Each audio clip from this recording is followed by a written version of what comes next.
Ready start. विपक्षी दलों ने सभापति के खिलाफ अविश्वास प्रस्ताव लाने की पहल कर उन पर जैसे आरोप लगाए हैं उनसे वह खबरों में तो आ गए हैं, लेकिन आम जनता का इन खबरों से शायद ही कोई सरोकार हो। जनता यह देख रही है कि संसद में उसके मतलब के मुद्दों पर कोई चर्चा नहीं हो रही है। इसके चलते कांग्रेस और उनके सहयोगी दलों को सभापति के खिलाफ अविश्वास प्रस्ताव लाने से कोई राजनीतिक लाभ नहीं मिलने वाला। अविश्वास प्रस्ताव का नाकाम होना तय है। इसकी नाकामी के बाद सभापति और विपक्ष के रिश्ते और अधिक तल्ख हो सकते हैं। क्या विपक्षी दल तल्खी बढ़ाने के लिए ही अविश्वास प्रस्ताव ला रहे हैं? यह कांग्रेस और उसके सहयोगी दल ही बता सकते हैं कि राज्यसभा सभापति के खिलाफ अविश्वास प्रस्ताव लाने से उन्हें क्या हासिल होने वाला है। लेकिन ऐसा लगता है कि विपक्षी दलों ने यह ठान लिया है कि किसी न किसी बहाने राज्यसभा को सही तरह नहीं चलने देना है। उसके इस इरादे के पीछे मोदी सरकार की ओर से राष्ट्रीय महत्व के कुछ विधेयकों पर अड़ंगा लगाना भी हो सकता है। इसकी अनदेखी नहीं की जा सकती कि संसद के इसी सत्र में एक साथ चुनाव कराए जाने संबंधी विधेयक पेश हो सकता है। मोदी सरकार एक साथ चुनाव के विचार को आगे बढ़ाने के लिए प्रतिबद्ध है। इसी प्रतिबद्धता के चलते पहले इस पर पूर्व राष्ट्रपति रामनाथ कोविंद की अध्यक्षता में एक समिति गठित की गई और पिछले दिनों एक साथ चुनाव संबंधी विधेयक को कैबिनेट की मंजूरी दे दी गई। ऐसा करके मोदी सरकार ने ही बताया कि विपक्षी दलों की आपत्ति के बावजूद वह एक साथ चुनाव कराने की व्यवस्था बनाने को लेकर अडिग है। मोदी सरकार वक्फ अधिनियम में संशोधन करने के लिए भी प्रतिबद्ध है। फिलहाल इस विधेयक पर संयुक्त संसदीय समिति विचार कर रही है।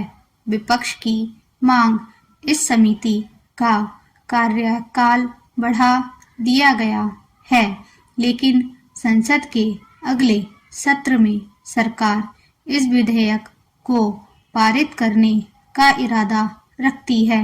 विपक्ष को जिस तरह एक साथ चुनाव की पहल रास नहीं आ रही है, उसी तरह उसे वक्फ अधिनियम में संशोधन की तैयारी भी नहीं भा रही है। विपक्ष मोदी सरकार के एजेंडे को भले ही नापसंद कर रहा हो, लेकिन वह अपने एजेंडे को पूरा करने के लिए संकल्पबद्ध है। यह संकल्पबद्धता यही बताती है कि मोदी सरकार पर इसका कोई असर नहीं है कि उसे लोकसभा चुनाव में अपने बलबूते बहुमत नहीं मिला। शायद विपक्ष को मोदी सरकार का यही अंदाज पसंद नहीं है और इसलिए वह संसद में ऐसा माहौल पैदा करना चाहता है जिससे किसी भी मुद्दे पर कोई सार्थक बहस न हो सके। सभापति के खिलाफ अविश्वास प्रस्ताव उसकी इसी रणनीति का हिस्सा हो सकता है। विपक्ष इसका ध्यान रखे तो बेहतर कि हंगामा करने से अधिक प्रभावी होता है तर्क के साथ अपनी बात रखना। यह दुर्भाग्यपूर्ण है कि विपक्ष किसी भी मुद्दे पर बहस करने से अधिक हंगामा करना अधिक पसंद करता है।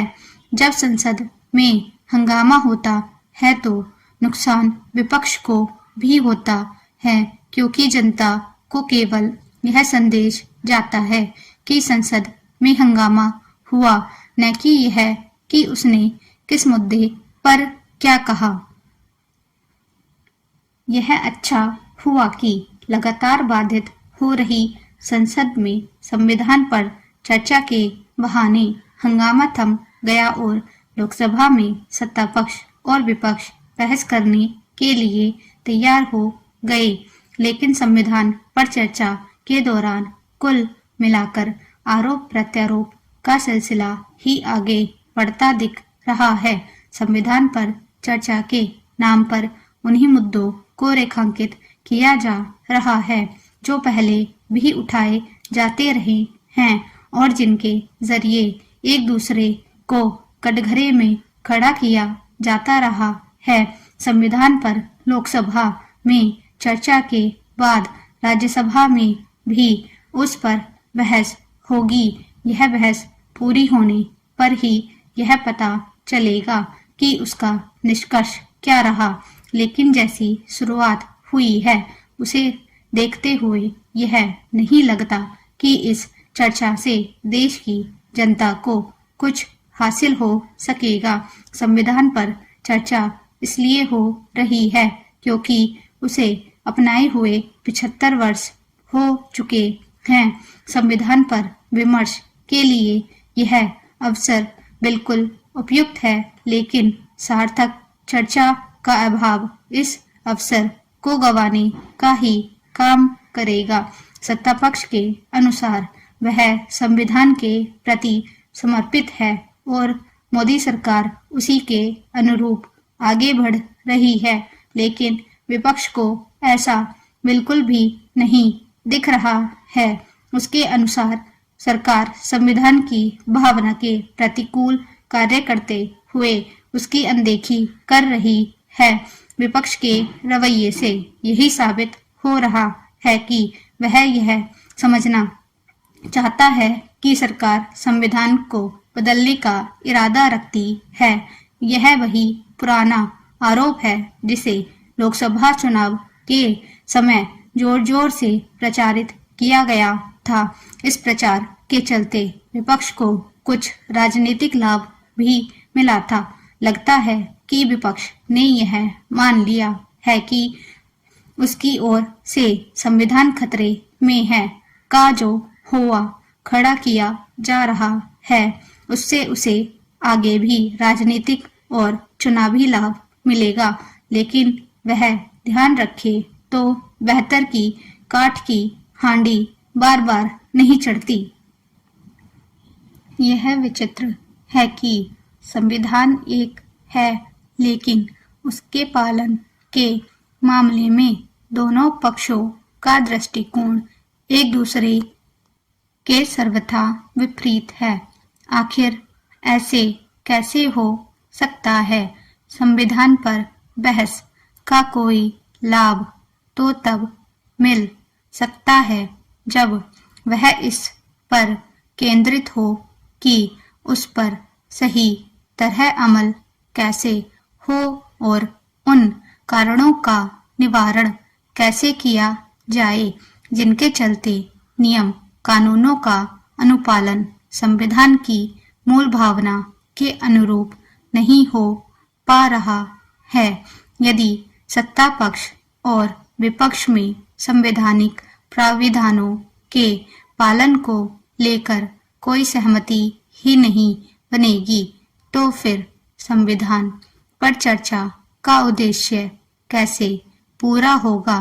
इससे दुर्भाग्यपूर्ण और कुछ नहीं कि संविधान को लेकर यह माहौल बनाया जा रहा है कि देश काल और परिस्थितियों के अनुसार उसमें संशोधन करना उसे खत्म करने की कोशिश है। संविधान के प्रति धर्म ग्रंथ जैसी आस्था रखना तो ठीक है, लेकिन उसे किसी धार्मिक ग्रंथ के समान बताने का कोई मतलब नहीं।